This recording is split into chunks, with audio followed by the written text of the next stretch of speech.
It wasn't my husband's death that truly shattered my world. It was what our children did in the hours that followed. Arthur was my rock, my everything for 45 years. His passing left a void so vast and so silent that I thought nothing could ever make it deeper. I was wrong. The grief of losing him was a clean, sharp pain, a testament to a life lived and a love shared. But the pain that followed the one inflicted by my own son and daughter was a slow, creeping poison that threatened to corrode every beautiful memory we had ever built together. I stood there at his funeral, a black veil hiding the tears. I could not stop listening to the hollow condolences of distant relatives and acquaintances. Each, "He was a good man, and he's in a better place," was a gentle pat on the arm, a well-meaning but useless gesture against the hurricane in my soul. I just nodded the picture of a grieving widow while inside I was screaming. I looked for comfort in the faces of my children Marcus and Simone.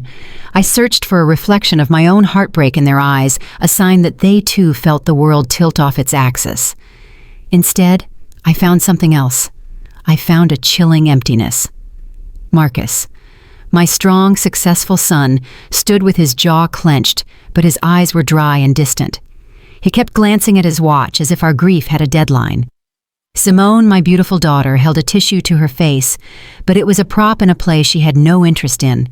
Her sorrow was a performance, a costume she wore for the sake of appearances. Through the thin fabric of my veil, I saw them whispering to each other during the eulogy. They weren't sharing a fond memory of their father. Their brows were furrowed with practicality, their gestures sharp with impatience. They looked less like mourners and more like business partners discussing an inconvenient delay. That was the first crack in my already broken heart. The car ride back to the home Arthur and I had built from the ground up was suffocatingly silent. The air was thick with things unsaid, not words of comfort, but of calculation. I stared out the window at the gray weeping sky, seeing Arthur's face in every cloud. I could almost hear his booming laugh echoing in the quiet hum of the engine, feel his hand reaching for mine on the center console. The house felt wrong without him. It was a body without a soul. Every chair, every photograph on the wall, every worn spot on the wooden floor screamed his absence. I walked into the living room, my hand tracing the arm of his favorite recliner, and the dam of my composure finally broke. I sank into the cushions that still held the faint scent of his aftershave and let the sobs rack my body. I expected an arm around my shoulder, a quiet word of comfort. I expected my children to join me in my grief, to share the burden of this first terrible moment of coming home to a life without him. Instead, after a few awkward moments of silence, Marcus cleared his throat. "Mom," he began, his voice devoid of any warmth. "We need to talk about the estate. The lawyer wants to meet next week." I looked up, my vision blurred by tears. The words felt like a slap. Estate. Lawyer. It had been mere hours. Arthur's presence was still a warm ghost in the room, and they were already talking about dismantling his life. Simone stepped forward, placing a hand on my arm, but her touch was cool and clinical. "What Marcus means, Mom, is that we need to be practical. This house is too big for you now. The upkeep, the taxes, it's a lot to handle." Practical. That was the word they used to sanitize their greed. They spoke of the house not as a home filled with the echoes of their own childhood laughter, but as an asset to be liquidated. They discussed selling Arthur's car, his workshop tools, the things he had treasured, with the same detached tone one might use for clearing out old inventory. They treated me not as their mother lost in a fog of pain, but as an aging fixture in the property, a sentimental obstacle to be managed. They saw my tears not as a sign of love, but as an inconvenient emotional complication to their financial plans. I sat there listening to them carve up the life Arthur and I had so painstakingly built, and I felt myself becoming invisible. I was no longer Eleanor, their mother. I was a problem to be solved, a relic to be relocated so they could cash in on their inheritance. The silence that followed their cold pronouncements was heavier than any argument. It was the silence of betrayal. It was the burden of knowing that the two people I loved most in the world, the two people Arthur had dedicated his life to providing for, were now strangers to me. strangers who looked at their father's legacy and saw only dollar signs. In that moment, I realized my husband's final wish, detailed in a will they had yet to see, was not just a plan for his assets, it was a final, desperate attempt to save his children's souls. The week leading up to the reading of the will was a special kind of torment. Marcus and Simone called me daily, not to ask how I was coping, but with a barrage of thinly veiled questions about finances, property deeds, and investment portfolios. Their voices were a mixture of feigned sympathy and ravenous curiosity. It was as if they were vultures, circling, waiting for the formalities to be over so they could pick the bones of the life Arthur and I had built. When the day finally arrived, we sat in the stiff leather chairs of Franklin Bell's office. Franklin had been Arthur's best friend since college, a man whose quiet integrity my husband had trusted above all others. The room smelled of old paper and wood polish, a scent of tradition and gravity that seemed to make my children visibly uncomfortable. They belonged to a world of glass and steel, of quick digital transactions, not this world of dusty law books and solemn promises. Franklin looked at me, his eyes full of a shared grief. He then turned his gaze to Marcus and Simone, and his expression hardened, almost imperceptibly. He cleared his throat and picked up the heavy document from his mahogany desk. "As you know," he began, his voice a low, steady rumble. "Arthur was a man of great conviction. He was very specific in his final wishes. I am here today to execute them to the letter, as I promised him I would." Marcus shifted impatiently, a clear sign that he wanted Franklin to skip the sentimentality and get to the numbers. Simone offered a tight, polite smile that didn't reach her eyes. Franklin began to read. He went through the usual legal jargon, the formal language that strips life and love down to clauses and articles, and then he reached the primary provision. "I, Arthur James Thorne." Franklin read, his voice unwavering. "Being of sound mind and body, do hereby bequeath my entire estate, including all properties, savings, investments, and personal effects, to my dearest friend and trusted counsel, Franklin Bell." The silence that fell upon the room was absolute. It was so complete I could hear the frantic thumping of my own heart. I saw Simone's perfectly manicured hand fly to her mouth, her eyes wide with disbelief. Marcus's face, which had been a mask of bored impatience, had gone completely pale. For a moment, he looked like a statue frozen in pure shock. Then a dark red flush crept up his neck, a storm of fury gathering in his eyes. I, on the other hand, felt a strange sense of calm. The money, the house, it all felt like dust in the face of my loss. But I was deeply, profoundly confused. "What?" Marcus finally choked out the word, sharp and ugly. "That's impossible. This has to be a mistake, a joke." Simone found her voice a trembling, high-pitched sound. "Franklin, you were his friend. How could you?" Franklin held up a hand, his expression calm and unyielding. "There is no mistake," he said gently but firmly. "And I would ask that you let me finish. There is more." He let the tension hang in the air for a moment longer before continuing, his eyes fixed on the document. "There is, however, a codicil, a special provision." He looked directly at Marcus and Simone, his gaze piercing. "My friend Franklin is to hold this estate in trust. The entire inheritance will be transferred in full to my children Marcus Thorne and Simone Thorne, if and only if they fulfill one condition." He paused again, ensuring he had their complete, undivided attention. "Within the period of 1 calendar year from the date of this reading, Marcus and Simone must with their own hands fully restore our first family home, the small house on 24 Willow Lane." A collective gasp came from my children. Franklin continued, reading Arthur's words now. "They must repair the roof sand, the floors, paint the walls, and restore the garden. They must do the work themselves, without hiring outside professional labor for the core tasks, and they must do it all under the direct supervision and guidance of their mother, Eleanor." The second bombshell had landed, and the explosion was far more devastating than the first. The room erupted. "He was insane!" Marcus shouted, jumping to his feet. "He completely lost his mind at the end. This is a humiliation." He paced the small office like a caged tiger. You expect me to put my career on hold for a year to play handyman in some rundown shack? It's a sick, twisted joke." Simone was shaking her head, tears of frustration and anger welling in her eyes. "Why would Dad do this to us? It's cruel. We have our own lives, our own families. We can't just drop everything for this ridiculous game." They looked at me then, expecting me to join their outrage to protest this final madness of my husband. But in that moment, I finally understood. It wasn't madness. It was a desperate, brilliant act of love. Arthur hadn't been trying to punish them. He was trying to give them one last gift, the chance to remember who they were and what it meant to be a family. They didn't see a home full of memories. They saw a shack. They didn't hear a father's plea. They heard an insult. As they raged, I felt a quiet resolve settle in my heart. Arthur's last battle had just begun, and he had chosen me to be his general. The drive away from Franklin's office was thick with a toxic silence. Marcus gripped the steering wheel so hard his knuckles were white, his jaw working silently as he replayed the scene in his mind. Simone stared out the passenger window, her reflection a mask of cold fury. The rage had burned itself out, leaving behind the bitter ash of reality. They were trapped.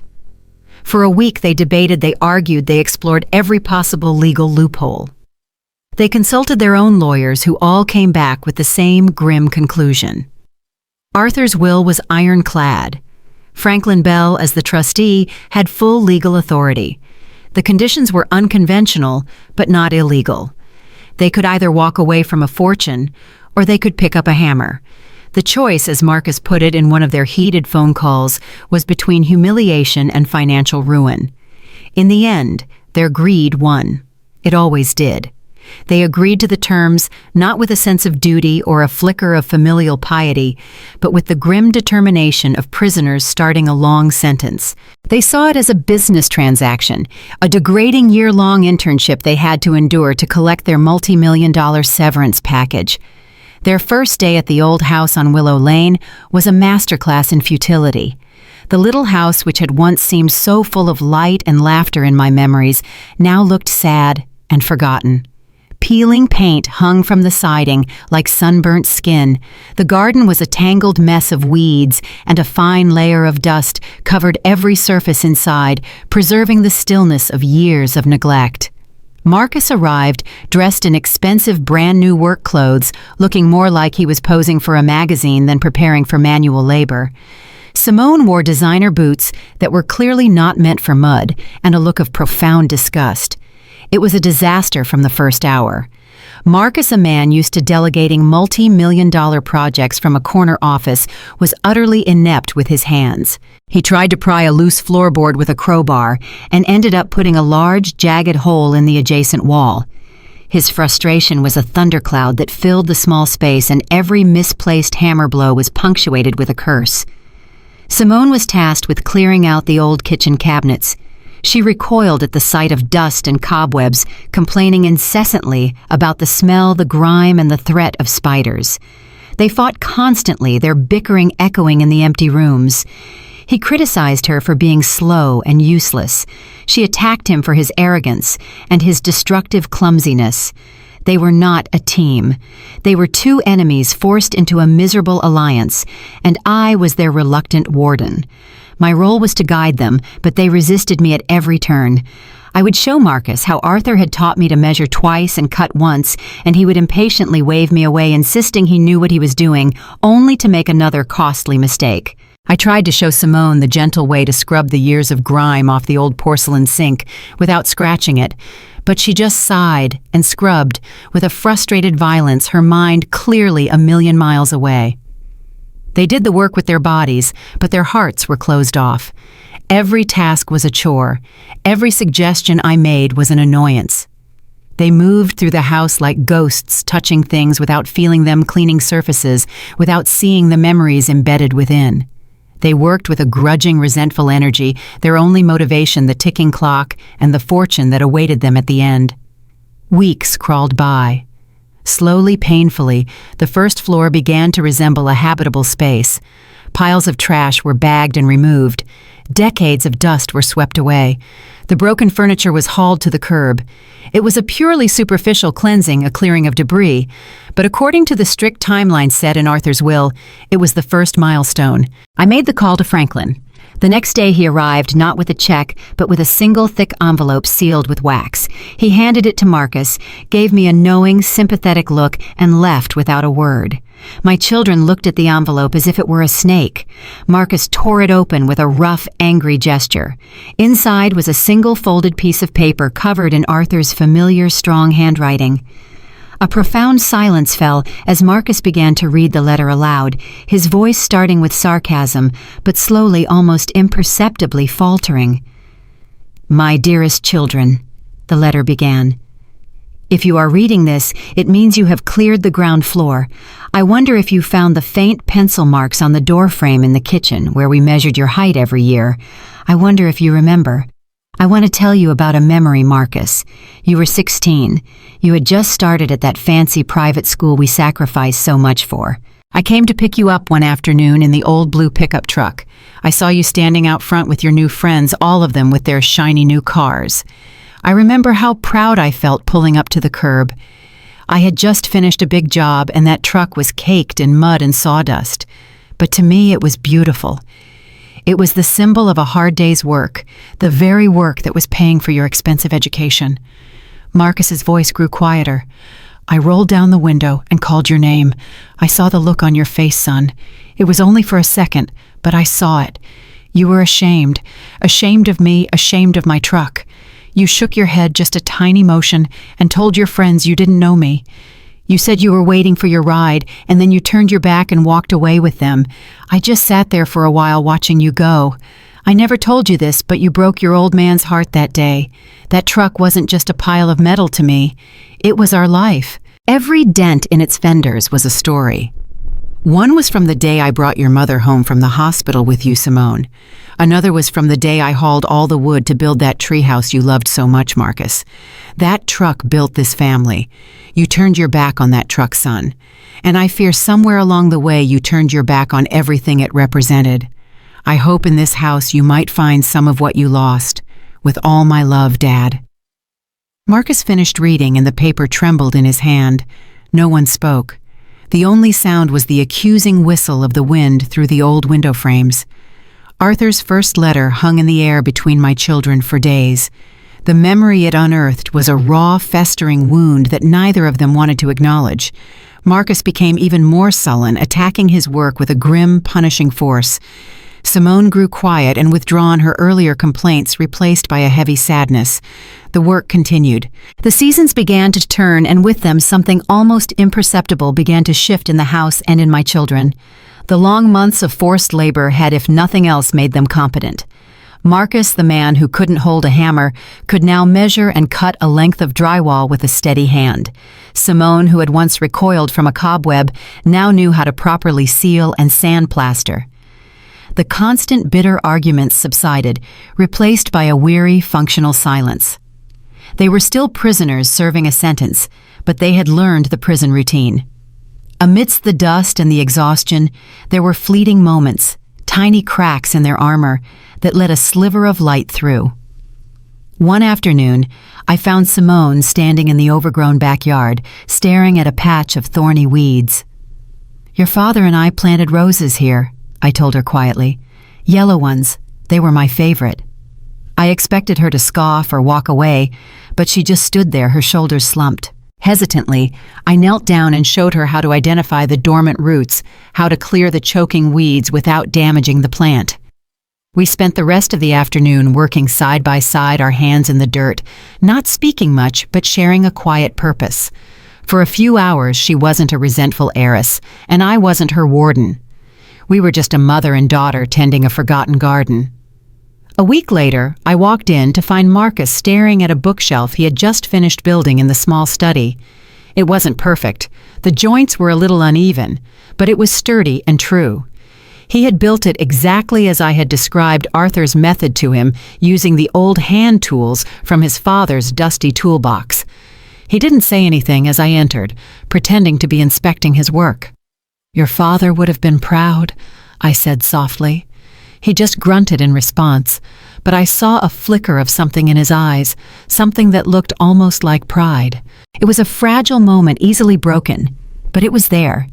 They were beginning to create, not just demolish. They were putting pieces back together, not just tearing things apart. The next major task was the roof. It was dangerous, grueling work that took them weeks. They had to learn how to navigate the steep pitch, how to lay the shingles in a perfectly straight line, battling the hot sun and the threat of rain. The shared hardship forced them to rely on each other. Marcus would hold the ladder steady for Simone. Simone would pass Marcus the tools he needed without him having to ask. It was the first time I had seen them work as a true team. When the final shingle was nailed down, they didn't celebrate, but there was a shared look of relief and accomplishment between them. The milestone was met. As instructed, Franklin Bell arrived the next day with the second envelope. This time they opened it together, standing in the middle of the newly repaired living room. Simone read this one aloud, her voice soft and steady. "My beloved children," it began. "I imagine repairing the roof was hard work. I remember when we first bought this house, your mother and I did it ourselves over a long weekend. It was one of the happiest times of our lives, building the very thing that would shelter our family. I want to talk to you about another time your mother needed shelter. Do you remember 5 years ago when she had her surgery? It was a serious operation and the doctors were worried. I called both of you begging you to come home. I was so scared, and I knew she would be too." Simone's voice started to tremble. "Marcus, you told me you were in the middle of a critical merger and couldn't possibly get away. Simone, you said you had a major conference in another state that you were chairing. You both sounded so sorry, so convincing. You sent flowers, very expensive flowers, but you didn't come." I watched as all the color drained from Simone's face. Marcus stood rigid, his hands clenched into fists at his sides. He knew what was coming. "I found out later by accident from a post on a friend's social media." Simone read her voice now, barely a whisper. "There was no merger, Marcus. There was no conference, Simone. You were both together with your families at a luxury resort in the Caribbean. There was a picture of you both smiling, holding cocktails by a beautiful blue ocean.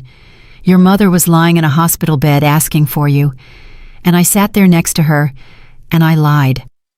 I told her how terribly busy you both were, how much you wished you could be there. I lied to protect her from a pain I knew would be worse than any surgical incision. The pain of knowing she was alone, the pain of knowing that to her own children she had become an inconvenience. I never told her the truth. I carried that secret for her and for you, but I want you to know the weight of it. With all my love, Dad." The letter fell from Simone's hand. "You told me you had to go to that conference," Marcus snarled, turning on her. "You said it was mandatory, and you told me the deal was about to fall through." She shot back, tears of shame and anger streaming down her face. "You both lied." I said, my voice quiet but heavy. "You lied to me, and you lied to your father." The dam of their buried guilt broke, and a flood of bitter accusations filled the room, each word a new crack in the foundation of their lives, far deeper than any crack in the old plaster walls. The aftermath of the second letter was a cold, bitter war. The air in the small house was thick with resentment and unspoken accusations. Marcus and Simone worked on opposite sides of the house, refusing to speak to or even look at each other. The work, however, had to continue. There were walls to be painted, floors to be sanded, and fixtures to be installed. The relentless physical labor became the only outlet for their anger and shame. They worked with a furious, desperate energy, and in their silent battle the house began to transform. The fresh coats of paint covered the old water-stained walls, making the rooms feel brighter, larger. The scent of sawdust and fresh paint replaced the musty smell of neglect. The house was starting to breathe again. Slowly, as the weeks passed, the icy silence between them began to thaw. It had to. You cannot install a kitchen countertop with someone you refuse to speak to. You cannot carry a heavy window frame up a flight of stairs in silence. The work demanded communication, and through that forced cooperation something began to mend. The commands became requests. The grunts of acknowledgement became quiet words of thanks. They began to anticipate each other's needs, a tool passed without asking a steadying hand on a ladder. They were still not friends, but they were no longer enemies. They were partners in a shared difficult task, and a grudging respect began to grow between them. The house itself seemed to encourage it. As it shed its skin of decay, it revealed the warmth and character that had been buried for so long. It started to feel less like a prison and more like a project, a real home. Simone discovered she had a talent for painting her steady hand, bringing clean, crisp lines to the window frames. Marcus, to his own surprise, found a deep satisfaction in the solid, tangible results of his labor, a feeling he never got from closing a deal or reading a stock report. They were putting their own sweat and effort into the walls, and in return the house was giving them something back. A sense of peace, a sense of purpose. One evening they were all working late trying to finish sanding the living room floor before a storm rolled in. They were exhausted, covered in a fine layer of sawdust and starving. I had brought a simple dinner of stew and fresh bread, not wanting to interrupt their work. I set it out on a makeshift table made of 2 sawhorses and a plank of wood. "You should eat," I said simply. For a moment, I thought they would refuse, each retreating to their separate corners. But then, Marcus sighed a sound of pure exhaustion and sat down on an overturned bucket. Simone followed, slumping onto an old crate. We ate in silence for a few minutes, the only sounds the scrape of spoons against bowls and the rising wind outside. "Do you remember?" Simone said suddenly, her voice quiet. "That time Dad tried to build a fort in this room for Marcus's birthday." Marcus looked up, a faint smile touching his lips for the first time in months. "How could I forget?" he said, a hint of his old laughter in his voice. "He used every blanket and sheet in the house. It was supposed to be a castle, but it looked more like a collapsed tent." "He bought that ridiculous plastic sword for you," Simone added, her own smile growing. "And you spent the entire party trying to fight the coat rack, convinced it was a dragon."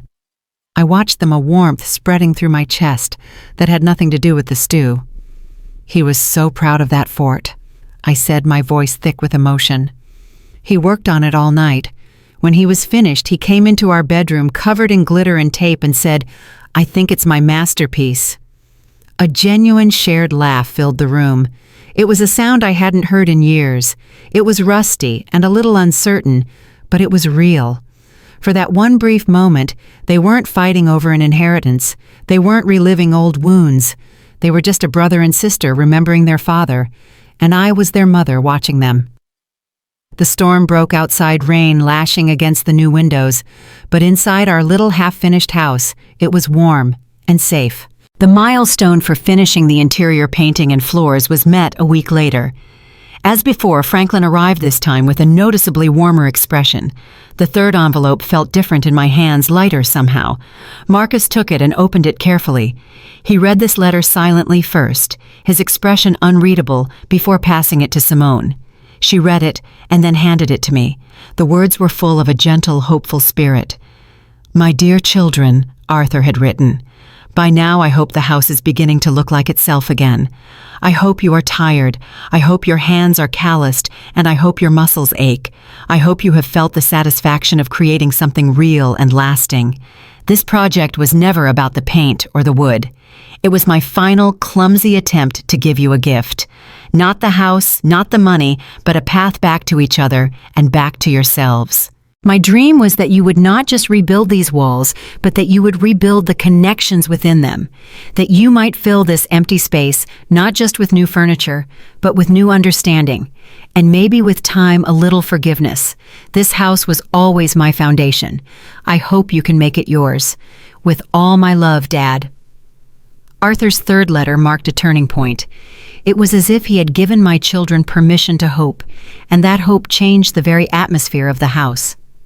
The work in the final months was different. The resentment was gone, replaced by a shared, quiet focus. They started to talk about the future of the house, not as an asset to be sold, but as a place to be lived in. Simone talked about turning the small spare bedroom into a nursery for her children to use on weekends. Marcus mused about setting up a small workshop in the basement, just as his father had. They were not just rebuilding a structure, they were rebuilding a future that included it and each other.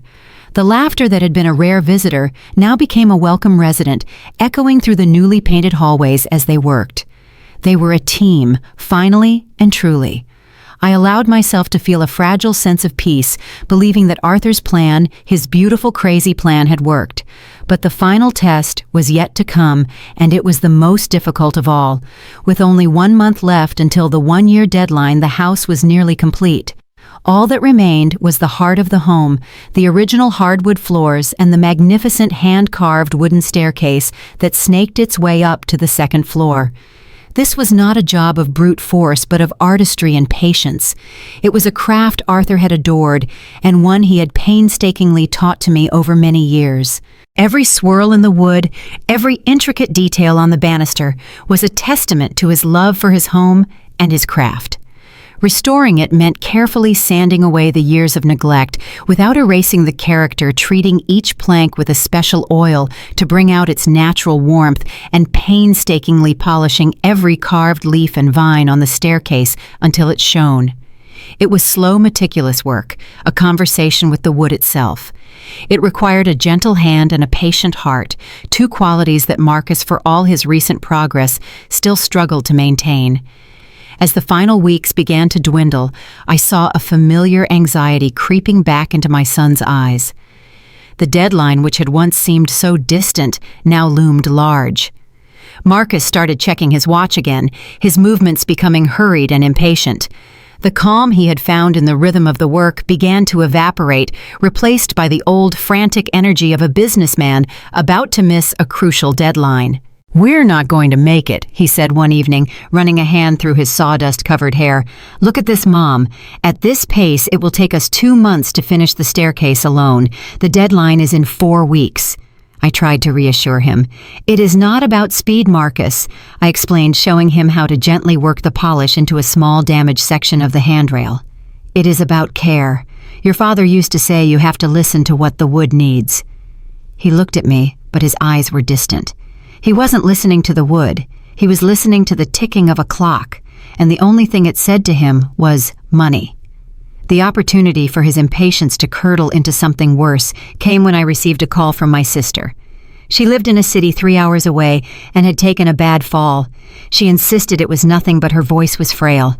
I knew I had to go. I would only be gone for 2 nights, but I felt a pang of unease leaving them alone with the most delicate task yet to be completed. Simone assured me they could handle it. "We'll be careful, Mom," she promised, and I saw in her eyes that she meant it. Marcus agreed too readily, a little too smoothly. "Don't worry about a thing, Mom. We've got this under control. Just focus on Aunt Carol." He hugged me goodbye, but his embrace felt stiff, calculated. The old warning bells began to ring faintly in my mind, but I pushed them away, telling myself I was being paranoid that he had changed. It was a mistake I would deeply regret. The moment my car was out of sight, Marcus put his plan into motion. It was a plan born of his old self, the man who believed that any problem could be solved by throwing enough money at it, that the ends always justified the means. He saw the staircase not as a legacy, but as a final inconvenient obstacle between him and his inheritance. That evening he told Simone he had arranged a surprise for me, a special delivery of antique hardware for the kitchen, and he needed her to drive to a specialty store in the next state to pick it up the following day. She was hesitant to leave the work, but he was persuasive, framing it as a thoughtful gesture for me. He gave her the address and a credit card, and pleased with the idea of doing something special, she agreed. She discovered the truth by pure chance. Late that night, unable to sleep, she went downstairs for a glass of water. She saw a light on in the study and heard Marcus's low, urgent voice on the phone. She paused at the door, thinking he was talking to a supplier. But the words she heard froze the blood in her veins. "Yes, tonight," Marcus was whispering into the phone. "She's out of town, and my sister will be gone all day tomorrow. You need to be in and out before dawn on Sunday. No logos on the truck. I'll pay double for the rush job and the discretion. I want it to look perfect, like it was done by hand by an amateur. Make it look good, but not too good. Do you understand?" There was a pause. "Look, just get it done. It's the only way we'll meet the deadline." Simone felt the floor drop out from under her. A crew. He had hired a professional crew to come in the dead of night and do the work, the one thing the will explicitly forbade. He was going to cheat. He was going to erase their father's final, most personal touch and replace it with a paid-for lie. All the progress, all the shared moments, all the fragile connections they had rebuilt over the last 11 months. He was ready to throw it all away for a shortcut. She felt a wave of nausea. This wasn't just about the inheritance anymore. It was a desecration, a betrayal of their father, of me, and of the person she thought her brother was finally becoming. She backed away from the door, her heart pounding with a cold, terrifying clarity. The devil that had lived inside her brother for so long was not gone. It had only been sleeping. Simone spent the rest of the night in a state of agitated paralysis. Sleep was impossible. She sat in her childhood bedroom, listening to the quiet hum of the old house, a house that now felt tainted by Marcus's impending deception. Every creak of the floorboards sounded like an accusation. She thought of her father, of his calloused hands, and the quiet pride he took in his work. She thought of his letters, each one a desperate plea for them to find their way back to something true and honest. And now Marcus was about to trample all over it, to pave over his father's legacy with a cheap, convenient lie. She knew she couldn't let it happen. The young woman who had started this project, the one who would have silently gone along with Marcus's scheme, was gone. The past 11 months of hard, honest work had changed her. She had dirt under her fingernails, but her conscience was finally clean, and she wasn't going to let him drag it back into the mud. The next morning, she didn't go on the fool's errand he had invented. Instead, she waited for him in the living room, standing beside the unfinished staircase, her arms crossed. When Marcus came down dressed in his expensive workout clothes and looking pleased with himself, the smile vanished from his face when he saw her. "What are you still doing here?" he asked, his voice sharp with annoyance. "I thought you'd be on the road by now."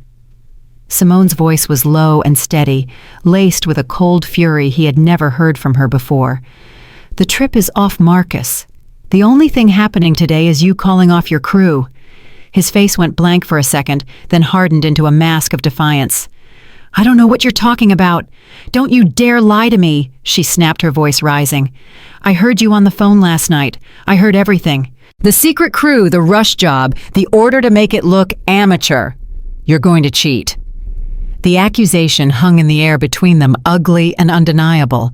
Marcus dropped the pretense. "It's not cheating, it's being smart," he hissed, his voice a venomous whisper. "It's a means to an end. We are out of time, Simone. Do you want to lose everything because of some sentimental nonsense about sanding a piece of wood? Dad is gone. He won't know the difference." "But we'll know," she cried, her voice cracking with a mixture of anger and heartbreak. "I'll know, and Mom will know. Do you really think she won't be able to tell the difference between our work and the work of a professional? This staircase, this floor. This was supposed to be for Dad. It was the one thing he asked us to do, the one thing that was truly his, and you're just going to pay someone to fake it. Dad asked us to restore a house."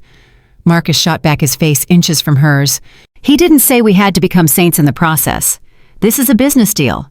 We do the work, we get the money. That's it. I am not throwing away my inheritance because you've suddenly developed a conscience." This was never about the money for him, she shouted, tears of frustration streaming down her face. "Don't you get it? After all this, after all his letters, you still don't see it. He didn't care about the house. He cared about us. He was trying to fix us." "Well, we're not broken," he yelled, the sound echoing through the nearly finished rooms.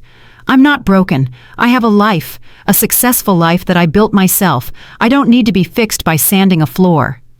"Then you've learned nothing," she said, her voice dropping to a defeated whisper. "Nothing at all." She took a deep breath, her resolve hardening. "Call them, Marcus. Call them and cancel. If you don't, I swear I will call Mom and tell her everything. And then I'll call Franklin Bell." His eyes widened with fury and a flicker of fear. The threat had hit its mark. "You wouldn't," he growled. "You wouldn't throw it all away. You want this money as much as I do." "No," she said, looking him straight in the eye. "I don't. Not like this." Meanwhile, 3 hours away, my visit with my sister was cut short. Her fall was minor, and she insisted I go home. "Your children need you more, Eleanor," she had said with an insight that made me uneasy. I drove through the night, a strange sense of urgency pulling me homeward. I wanted to be there to see their faces when they finished the final, most meaningful part of their father's house. I turned onto Willow Lane just as the first pale light of dawn was breaking the horizon. The street was quiet and still, but as I pulled up to the house, my headlights cut through the gloom and landed on an unmarked white van parked at the curb. 2 men dressed in dusty work clothes were loading equipment into the back, moving with a swift, practiced efficiency. My heart stopped. These were not my children. They were professionals. My blood ran cold as I watched the van pull away from the curb and speed off down the street, disappearing into the morning mist like a guilty secret. I sat in my car for a long time, the engine off, the keys clutched in my trembling hand. I felt a profound, bottomless sense of sorrow wash over me. It wasn't anger. It was a grief so deep it felt like Arthur had died all over again. I finally forced myself out of the car and walked to the front door, which was slightly ajar. I pushed it open and stepped inside. The house was silent, and it was finished. The hardwood floors gleamed with a perfect uniform sheen. The staircase was a masterpiece of restored wood, every curve smooth, every surface glowing with a rich, deep polish. It was flawless. It was beautiful. And it was completely, utterly soulless. It had the sterile perfection of a showroom, the impersonal touch of a paid transaction. There were no tiny imperfections, no signs of a loving amateur hand. Arthur's spirit, which I had begun to feel returning to these rooms, was gone. In its place was a cold, hollow echo. I saw them then. Simone was slumped on the bottom step of the perfect staircase, her face buried in her hands, her shoulders shaking with silent sobs. Marcus stood in the center of the perfect floor, his back to me, looking like a stranger in his own father's house. He must have heard me come in because his body tensed, but he didn't turn around. I walked slowly towards him, my footsteps sounding unnaturally loud in the quiet room. I didn't raise my voice. I didn't need to. The silence in the room was heavier and more damning than any shout could ever be. I stopped just behind him and looked at the beautiful empty work he had paid for. I looked at the son I had raised, the man who had learned the price of everything and the value of nothing. Then I spoke, my voice not much more than a whisper, but it cut through the silence like a shard of glass. "This isn't your work, Marcus." My words hung in the air, simple and devastating. Marcus flinched as if he'd been struck. He slowly turned to face me, and the look in his eyes was one of a cornered animal. The arrogance, the impatience, the fury, it was all gone. In its place was a raw, hollow shame. He opened his mouth to speak, but no words came out. What could he say? The lie was all around us, gleaming in the artificial perfection of the floorboards, shining in the soulless gloss of the staircase.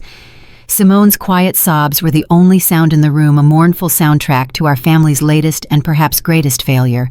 I did not raise my voice. I felt a strange, cold calm settle over me, the kind that comes after the storm has passed, and all you can see is the wreckage. "Did you really think I wouldn't know?" I asked, my voice still a whisper. "Did you think I wouldn't feel the difference? Your father and I built this house, Marcus. We laid these floors with our own hands. I know the grain of this wood like I know the lines on my own face. I know every knot, every imperfection. Our work was in these walls, our love. What you have done, you have hired strangers to come into your father's house and erase him. You have replaced his legacy with a transaction." I looked from my son's shattered face to my daughter's weeping form. This was never about a house. Don't you see that yet? It was about the work, the honest, difficult, beautiful work. It was about learning that some things cannot be bought. That character isn't a line item on a budget. Your father wanted to leave you something more valuable than money. He wanted to leave you with a sense of your own worth, a worth that comes from what you can build, not from what you can buy. I took a deep breath, the scent of chemical polish filling my lungs, a scent that felt like a violation. "And now you have a choice to make, your final choice." I looked directly at Marcus, making it clear that this decision rested squarely on his shoulders. There are two paths forward from this room. The first is simple. You will call Franklin Bell. You will tell him what you have done. You will confess to the fraud, and you will forfeit your inheritance as per the terms of the will. This whole ordeal will be over. You can go back to your life, to your important job, and your busy schedule. You will be free of this house and of your father's memory. I let the words sink in. The path of least resistance. The path back to the life that had led him here. Or, I continued, my voice hardening slightly, you can choose the second path. The second path is not simple. You will take a crowbar and a sander. You and your sister will tear out every single plank of this floor that you did not lay. You will strip every inch of this staircase that you did not polish. You will destroy this beautiful lie, and you will start again from the beginning. You will do the work, the real work, the slow, honest, painful work. You will almost certainly miss the deadline. You will almost certainly lose the inheritance anyway, but you will do it with honor. You will finish what your father asked you to do. The choice is yours, Marcus. An easy end to this journey or a difficult, honest beginning. He stood there paralyzed, the weight of the choice crushing him. His whole life had been about finding the shortcut, the clever loophole, the efficient solution. I was asking him to choose the opposite. I was asking him to choose failure in the eyes of the world in order to succeed in the eyes of his father. Before he could answer, I pulled out my phone. My hands were shaking, but my resolve was firm. I dialed Franklin's number. "Franklin," I said when he answered, "I think you should come over. It's time to open the final letter." There was a pause.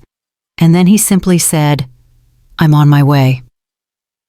He arrived 20 minutes later, stepping into a house thick with unspoken grief.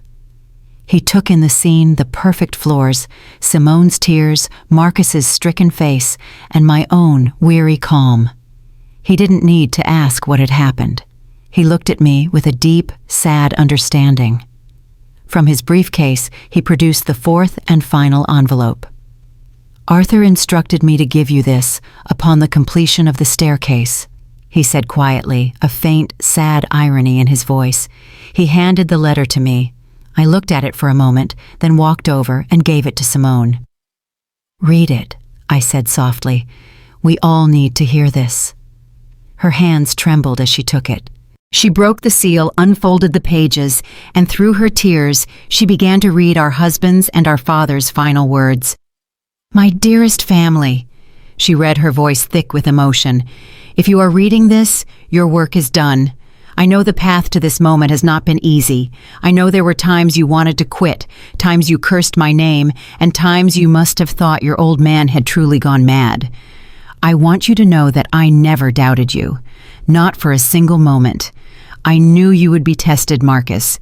Your impatience has always been your greatest demon. And I knew you would feel lost, Simone caught between what is right and what is easy. But I also know what is at the core of both of you. Goodness, kindness, the same decency your mother and I tried to instill in you every single day. Sometimes it just gets buried under the noise of the world. I need to tell you a secret." Simone continued, reading, a sob catching in her throat. "The inheritance was never the house. It was never the money in the bank. I knew that money would be gone in a few years spent on things you didn't need to impress people you didn't like. The real inheritance, the only one that truly matters, was the work. It was the splinters and the sore muscles. It was the shared meals on a dusty floor. It was the arguments and the laughter. It was the chance for you to find your way back to each other. The house was just the vessel, the tool I used to try and give you back your family. Whether you inherit the money or not is irrelevant to me now. My only question is, did you inherit the lesson? Did you find what you had lost? That is my true legacy. Know that whatever you have done, whatever you have chosen, I have never stopped loving you. I have always and will always believe in you. With all my love forever, Dad." The last word of Arthur's letter faded, leaving a silence in the room so profound it felt like a physical presence. It was a silence filled with the weight of a father's unconditional love, a love that asked for nothing and offered everything. It was a love that Marcus, in his relentless pursuit of success and efficiency, had never truly understood until this very moment. He stood motionless in the center of the fraudulent, gleaming floor, the letters grace a stark contrast to his own disgrace. Then something inside him, the hard, arrogant shell he had spent a lifetime building, finally shattered. A ragged, agonizing sob tore from his throat, a sound of such raw pain that it seemed to come from the very depths of his soul. He collapsed not just to his knees, but folding in on himself until his forehead touched the cold, perfect wood, and he wept. He wept for his father, for his own foolishness, for the man he should have been. Simone went to him, kneeling beside him, her hand on his shaking back, her own tears falling freely, not in anger anymore, but in shared sorrow. I watched them, my own heart aching with a love so fierce it almost hurt to breathe. This was it. This was the moment of breaking that had to happen before anything could ever be mended. After what felt like an eternity, Marcus pushed himself up. His face was a wreck, blotchy and swollen with tears, but his eyes held a clarity I hadn't seen since he was a boy. He looked at me, his gaze steady and stripped of all pretense. "Get the crowbar," he whispered, his voice hoarse and broken. "We're starting over." There was no hesitation, no calculation. It was the first truly honest decision he had made in a year. Simone nodded, a fierce resolve in her eyes. The choice had been made. The destruction was a painful, beautiful thing to witness. Marcus took the heavy iron crowbar, and with a guttural cry that was part anguish and part liberation, he plunged it into the center of the gleaming floor. The sound of splintering, perfect wood echoed through the house like a gunshot. It was a violent act, but it felt like a holy one. He was not just destroying a floor, he was destroying his own deceit, prying up the lie board by painful board. Simone was right there with him, pulling up the planks, her movements fueled by a desperate need to make things right. They worked with a focused intensity, tearing down the monument to their own failure. I did not just watch. I worked with them, helping them haul the wreckage out into the yard, a growing pile of their shared mistake. By the next morning, the floor was gone, revealing the old, scarred subfloor beneath. The staircase, stripped of its false perfection, looked raw and wounded. It was a mess, but for the first time in a very long time, it was an honest mess. The weeks that followed were unlike anything that had come before. The deadline was a ghost that haunted the edges of our awareness, but it no longer held any power. Our only goal was to do the work right, to do it with honor. They worked from sunrise until long after sunset, often collapsing onto mattresses we had thrown on the floor of an upstairs bedroom, too exhausted to drive home. The house became their entire world. A new dynamic settled between them. They worked in a seamless, unspoken rhythm. A tool was handed over before it was asked for. A heavy board was lifted by two pairs of hands at the same moment. They spoke to each other with a new gentleness, a new respect, born from a shared purpose that was deeper than money. They were healing the house, and in doing so, they were healing each other. I worked alongside them, no longer a supervisor, but a partner. As we slowly, painstakingly restored the staircase, I shared stories of their father. "He carved this very scroll right here," I said, my hand tracing a delicate curve. "It took him a whole weekend. He was so proud of it." "Yeah." As we laid the new floorboards, I told them about the night they were both small and had a pillow fight in this very room, laughing so hard that I was sure the neighbors would complain. The house filled with memories, with the spirit of their father, and for the first time they were listening. They were not just restoring wood, they were restoring their own history, their own connection to the man who had given them life. They were finally learning the language he had been trying to teach them all along, a language of patience, care, and love. The day of the deadline came and went. We acknowledged it with a simple nod and kept working. The money was gone, the inheritance was lost, and in a strange, miraculous way, none of us cared. All that mattered was the feel of the wood, the satisfaction of a joint fitted perfectly, the quiet pride of honest work. They finished 1 week after the deadline. The floor was not as perfect as the one the professionals had laid. There were small imperfections, tiny flaws that told the story of their struggle. The staircase shone with a deep, natural luster, a glow that came from hours of hand polishing, not a chemical spray. It was perfect because it was flawed. It was beautiful because it was real. It was theirs. We called Franklin. We told him we were finished and that we were 7 days late. He came to the house that afternoon. He walked in and looked around his old, wise eyes, taking in every detail. He ran his hand along the smooth, warm wood of the banister. He looked at my children, at their calloused hands and tired, happy faces. He saw the new light in their eyes. He smiled a genuine, warm smile. "Arthur thought this might happen," he said, pulling a folded, worn piece of paper from his coat pocket. It was an addendum to the final letter. He wrote that if in my judgment the spirit of his will was being honored, even if the letter of it was not, I was authorized to grant a one-time extension. He looked at the three of us at the beautiful, honest house surrounding us. "The terms of the will have been fulfilled," he declared. "The inheritance is yours." The news was met not with cheers, but with a quiet, tearful gratitude. The money was a blessing, but it was no longer the prize. The prize was this feeling of peace, this hard-won family.